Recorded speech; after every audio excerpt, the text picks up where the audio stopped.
Oh, there's loads of examples of untouchables in Jesus' day. I mean, there were the lepers for a start, people who were actually cast out altogether. The example I tend to use frequently is the woman who was caught in adultery. And I love that story, that she was brought forward and the guys were all standing there ready with their rocks to throw them at her.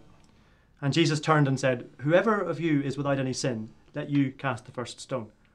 And according to my theology, the only person who was entitled to throw stones that day was Christ himself. And he didn't. He showed grace and forgiveness and mercy. And what I find very moving about that story is that the first century Jews at least had the decency to put their rocks down and walk away. Whereas I find a lot of Christians in Britain today are very happy to pick up their rocks and chuck them at people who they don't quite understand. So there are a lot of people in the scriptures we see were untouchables.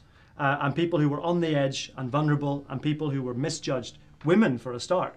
And today, I think, there are a large number of people groups as well. People like the homeless, people like asylum seekers, people like young people who are victimized and have sticky labels stuck on them by the rest of our society. And I think there's something rather invidious about our society today.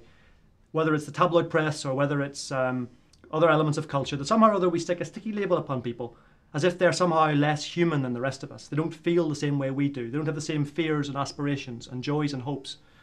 And I pray that as a church in this country, we will catch a fresh vision to reach out to those who are beyond our church walls, who desperately need Christ.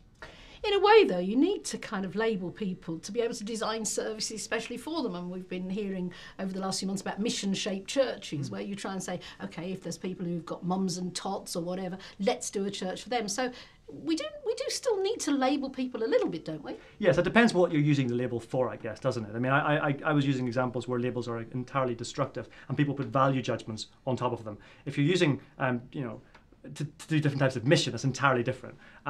But what I'm excited about, what we're doing as an organisation within the Church Army, is we're trying to say, well, hang on, who are the people who don't know anything about Jesus? And let's find new ways and exciting new ways to reach them with the gospel. And I'm passionately committed to the fact that this gospel that we have transforms lives. That's what I've been talking about today.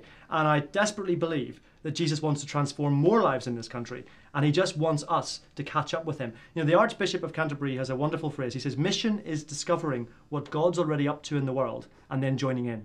And I think God's already at work in people's hearts and lives. He just desperately needs his church to have a wee bit more vision, a bit more excitement, and a bit more relevance. You've got